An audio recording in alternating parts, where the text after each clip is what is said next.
Derek Carr to the New York Jets is a terrible idea. And this is why. What's going on, bottom line viewers? It's Mitch here to break down why Derek Carr signing with the New York Jets would be an awful move by the New York Jets. Derek Carr, I like as a quarterback. I think you can win games with Derek Carr. And on the surface, Jets fans are not wrong. Signing Derek Carr would be a massive upgrade. Derek Carr is a more talented and experienced player than what they had last year.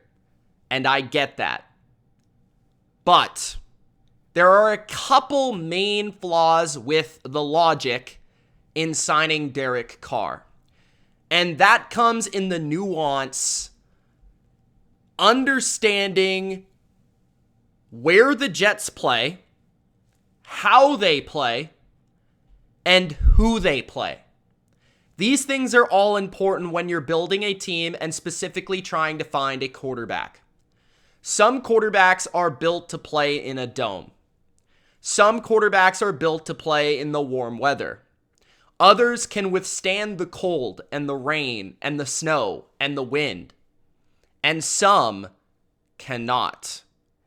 Derek Carr, throughout his career, has proven to be a warm weather, dome quarterback.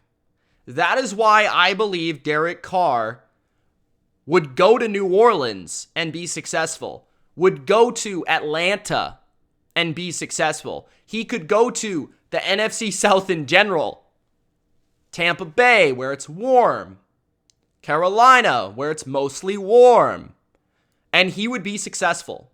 On top of that, Derek Carr would be the best quarterback in the NFC South. That is why it makes sense for Derek Carr to go there. It would even make more sense for Derek Carr to go to somewhere like Washington, where Dallas doesn't see any weather. New York and Philly, yeah, a little bit, but not as much as the AFC East, and Washington certainly not. When you look at the AFC East, you have to play the New England Patriots, who play at least 4 to 5 games a year that are rather super cold, super windy, or snowing, or raining. There are at least 5 games a year, maybe more. Usually 2 months of New England weather has that type of weather. And that game that the Jets play in New England could very well come at that time of the year. Buffalo, they want to build a dome. They probably should, given that they have Josh Allen and an amazing passing offense. But they play in the snow at least a month throughout the year. It's like cold or it's snowing or the weather has an impact in this division. Miami is the only real place where the weather doesn't have a huge impact. New York, the place you're playing, New Jersey, whatever you want to call it, sees a ton of bad weather, and you know that. Rain, wind, cold, sometimes snow. Derek Carr is going to have to play in that. And he's proven that he cannot. Looking at his statistics, cold weather Carr has not been a very good quarterback. Throughout a 16-game sample where it's been under 45 degrees, these stats, by the way, are courtesy of Warren Sharp. 3-13 is the record for Derek Carr in such games. He averages 233 yards per game, which is below the average for the current NFL. He has more interceptions than touchdowns, 18 interceptions to just 17 touchdowns. That is very bad.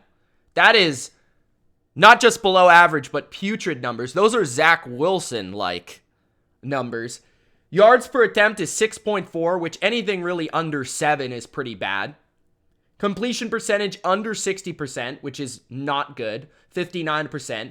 And a very bad 74.6 passer rating, which might have been acceptable in 1975.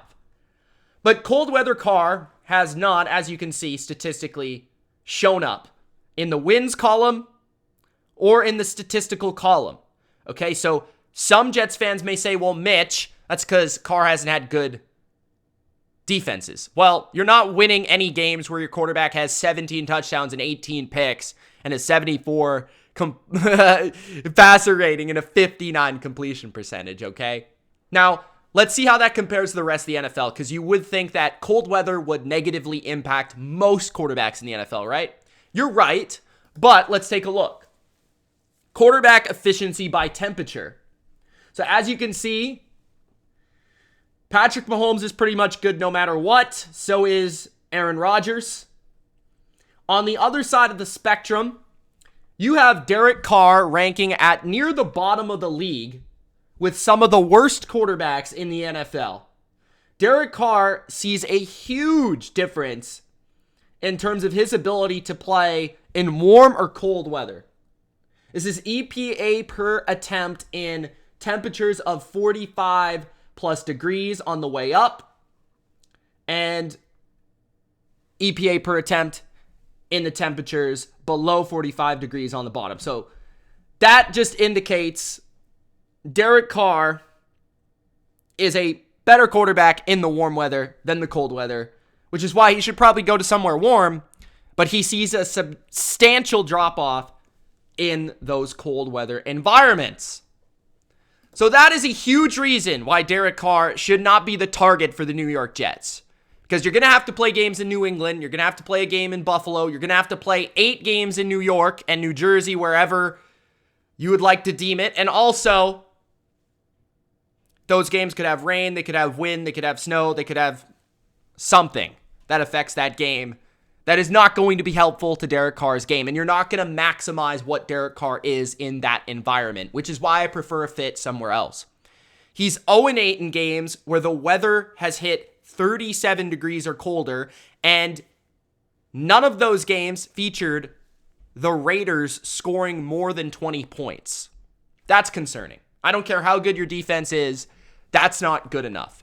Now, that's not the only reason why I don't like the fit in New York with the Jets. I don't like the fit because so far in his career, Derek Carr has shown to be not a very good quarterback when playing the AFC East. Playing the AFC East in his career, he is 3-8. He's had his most success versus the Miami Dolphins. I don't know if that's a coincidence or not. You tell me. His passing yards per game are pretty good at 275. That's impressive. But those yards have not amounted to many wins or many touchdowns. He's 3-8 in those 11 games, and he has a 15-11 touchdown to interception ratio. He's turning the ball over a lot in cold weather and a lot in the AFC East games. His rating is also very pedestrian at 86 passer rating. In this division, the AFC East, he's going to have to face the smartest, wisest division in terms of defensive minds. You're playing Sean McDermott in Buffalo, you're playing Vic Fangio now in Miami, and you're playing Bill Belichick in New England. There's been games versus New England, games versus the Bills, where Derek Carr has not been that good. The team that he has struggled against the most would be the Patriots, the team that swept you last year. Throwing 225 yards per game, 6 touchdowns to 3 picks, only 5.9 yards per completion and an 82 passer rating. Versus McDermott's Bills, he's 0-2, but he did throw over 300 yards in both games, but for only 3 touchdowns and 2 picks. He's had some success against Miami, but only 6 touchdowns to 5 interceptions, and has been sacked 11 times in those 5 games. So, overall, Derek Carr is a quarterback that I think is talented, a quarterback that's worth signing, but just not a good fit for the Jets. Because 2 of the main factors in trying to find a quarterback is finding a quarterback for the Jets that can play in weather, that can play in inclement weather, that can go to Buffalo and throw the ball when you need him to throw the ball and be successful. Go to New England, Gillette, and be able to withstand the wind, the cold. And this is in combination with Derek Carr's biggest weakness. This is what I don't think people understand.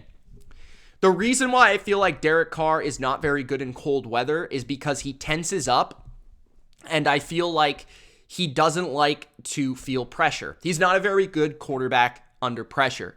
And he is one of those quarterbacks that can get a little bit too antsy in the pocket. That's his biggest weakness, in my opinion. Now, there's ways of protecting him through protection and play action and things of that nature to make him a better quarterback, as John Gruden did a couple years ago. But again, that was not in that cold weather. And I feel like cold weather just enhances the toughness of a player mentally and physically. So personally, I don't believe Derek Carr is a great fit. I think it would be a terrible idea. And as a Patriots fan, I'm rooting for it to happen because I believe Derek Carr would be underwhelming with the Jets. And I do think he could be a better player somewhere else. Thank you guys for watching this video. If you enjoyed, don't forget to Gronk spike the like button and subscribe for more NFL just like this. Coming at you with more NFL content all offseason long. Make sure to subscribe. Make sure to let me know your opinion in the comments section below. Peace.